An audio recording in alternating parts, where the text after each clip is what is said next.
বেহুলা লক্ষীন্দরের জীবন কাহিনী গল্প অনুযায়ী চাঁদ সওদাগর ছিলেন একজন ধনী ব্যক্তি, যিনি মনসা দেবীর পূজা করতে অস্বীকৃতি জানান। এতে মনসা দেবী রাগান্বিত হয়ে তার পরিবারের উপর বিপদ আনেন।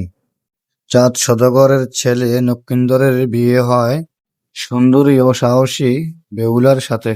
বিয়ের রাতে লক্ষীন্দরের সাপের কামড়ে মৃত্যু হয়, কিন্তু বেহুলার স্বামীর প্রতি ভালোবাসা ও অনেক বিশ্বাস রেখে স্বামীর মরদেহ নিয়ে নৌকায় ভাসিয়ে যাত্রা করেন।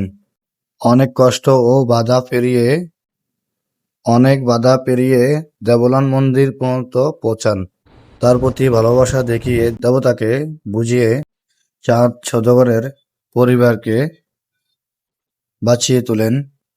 বেহুলা লক্ষীন্দরের জীবন কাহিনী অনেক বড়, আমি যতটুকু জানি ততটুকুই বললাম। ভিডিওটা দেখেন পুরো। আমাদের চ্যানেল লাইক, কমেন্ট, শেয়ার করে দিবেন, ফলো দিয়ে সাথে থাকবেন নিত্য নতুন ভিডিও পাওয়ার জন্য। পরবর্তী ভিডিও নিয়ে হাজির হব আপনাদের মাঝে, তাই ফলো দিয়ে সাথে থাকবেন।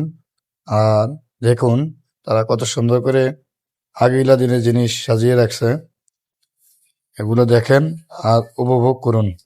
ধন্যবাদ।